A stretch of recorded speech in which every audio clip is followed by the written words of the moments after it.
সরকারি প্রক্রিয়ার দীর্ঘসূত্রিতা এড়াতে সম্পূর্ণ নিজেদের খরচেই সৌদি আরব থেকে ছোট ভাই মরহুম আলী শিরনের মরদেহ দেশে এনেছেন তার স্বজনরা। রিয়াদের আজিজিয়াতে কর্মরত অবস্থায় স্ট্রোকে আক্রান্ত হয়ে মৃত্যুবরণ করেন লক্ষ্মীপুরের বাঞ্চানগরের এই যুবক। তিনি মাত্র 7 থেকে 9 মাস আগে জীবিকার সন্ধানে সৌদি আরবে পাড়ি জমিয়েছিলেন।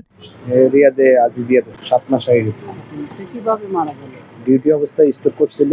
হাসপাতালে নেওয়ার পরে ওরা ব্রেনের অপারেশনটা করছে।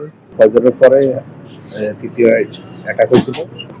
তারপরে ওইখানে নিহত প্রবাসীর ভাই, যিনি নিজেও একজন সৌদি প্রবাসী, জানান যে সরকারি ব্যবস্থাপনায় মরদেহ দেশে আনতে সাধারণত 15 থেকে 20 দিন সময় লাগে। এই ভোগান্তি এড়াতে কফিলের সহায়তায় এবং নিজেদের খরচ, হাসপাতাল ও কার্গো বাবদ 8,500 রিয়াল বা 2.5 লাখ টাকা মাত্র 4 দিনের মধ্যে তারা মরদেহ দেশে এনেছেন। আমাদের সৌদি হাসপাতালে দিতে হয়েছিল 6,000 টাকা, 6,000 রিয়াল, আর কার্গোতে দিতে হয়েছে 2,500 রিয়াল। সরকারি ভাবেও আনা যায়, কিন্তু এটা একটু লম্বা প্রসেস।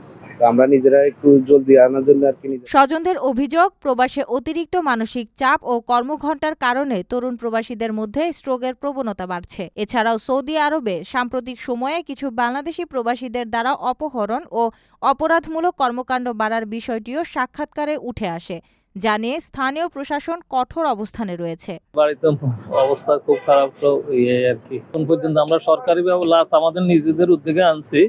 সরকারিভাবে আনতে গেলে অনেক সময় লেংদি ব্যাপার, সেজন্য আমাদের নিজেদের খরচে করে আমরা নিয়ে আসছি দ্রুত আর কি।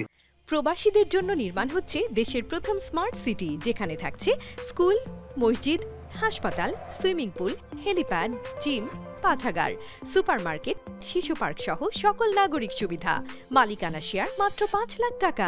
প্লাটিনাম ইনভেস্টরদের জন্য ঢাকা বিমানবন্দরে ভিআইপি প্রোটোকল সুবিধা। বিস্তারিত জানতে যোগাযোগ করুন স্ক্রিনে দেওয়া হোয়াটসঅ্যাপ বা ইমো নাম্বারে।